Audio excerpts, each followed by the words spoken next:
بسم الله الرحمن الرحيم، والصلاة والسلام على سيدنا محمد.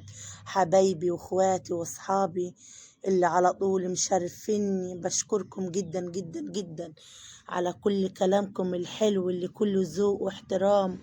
ربنا يا رب يسعدكم يا حبايبي واصحابي اللي مدعميني على طول وبيخشوا لي يقولوا لي كومنتات زي العسل زيكم. صلاتكم على النبي حبايبي. حبيت اقول الكلمه دي في اول الفيديو عشان انا بصراحه نفسي اشكركم كده من كتر تشجيعكم ليا، والكلام اللي بتقوله لي بيفرحني. ويعني مش عارفه اقول لكم ايه بصراحه. ربنا يا رب يسعدكم يا حبايبي ويسعد قلبكم يا رب. صلوا على النبي وحدوا الله. تعالوا النهارده انا رحت السوق وجبت حبه حاجات عايزه اوريها لكم ايه بالمره. انا جايبه 3 كيلو بصل، سعر البصل النهارده 10 جنيه. وجايبه 2 كيلو طماطم، سعر كيلو الطماطم عامل 15 جنيه.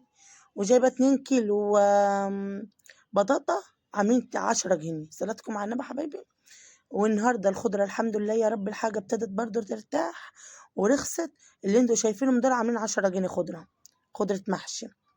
ودول بسم الله ما شاء الله ولا قوة إلا بالله. سمك 3 كيلو برضو، بس أنا جايباه إن أنا يعني أنضفه وأحطه في التلاجة. ملوش لازمة معايا النهاردة، عندي أكل في البيت وأنا قلت أنضفه وأحطه في التلاجة. سعر الكيلو عامل 50 جنيه من واحد بيبيعه إيه صياد يعني في السوق، أنا عارفاه ومتعامل معاه وسمكته جميلة جدا.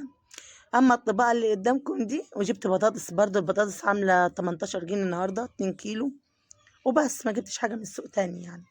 اما الطبقة دي اللي انتوا شايفينها، حاضر يا هنا هقول لهم.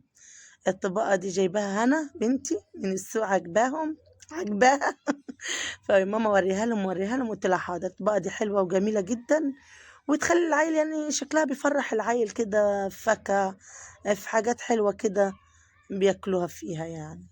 وريها لهم يا ماما قلت لها حاضر يعني بوريها لهم. واللي قدامكم دي سردين. دي سردين مملح الصغير ده يعني بيطيب مسافة 24 ساعة. 24 ساعة تاكلي منه على طول، تفتحي على ضمانتي وتاكلي منه. ده بابريكا وشطة وثلاث معالق ملح على الكيلو. وطبقة سردين وطبقة، وانا كنت غسلاه ومصفياه. صلاتكم على النبي حبايبي. ويا ريت ما ننسوش اللايك، نحطوا اللايك. ففي واحدة بتقول لي ايه لازمة اللايك ان انت كل شوية تقولي حطوا اللايك. فقلت لها اللايك دي ان يعني نرفع القناة مع بعض. اولا انت مش بتستفيدي بيه باي حاجة غير ان هو ينشط الفيديو. انت لما تحطي كومنت وتحطي اللايك، اللايك دي هو اللي بيرفع الفيديو بينشطهولك، يخلي اليوتيوب يعني ايه ينشط لك الفيديو. بدل ما ايه انا احط كومنت بس مثلا، لا انا احط كومنت واللايك مش هنخسر حاجة. اللايك دي يعني انا استفاد وانت تستفادي وكلنا نستفاد باذن الله يا رب. كلكم حبايبي ربنا يسعدكم يا رب يفرح قلوبكم. كده كنت انا حاطه ايه طبقه وطبقه من الملح والبابريكا. وبعد كده تحطي بقيه الملح بقى اللي فاضل وتحطي تغطيها زيت وتقفليها حلو 24 ساعه، تفتحي عليه تاكلي احلى سردين نضيف.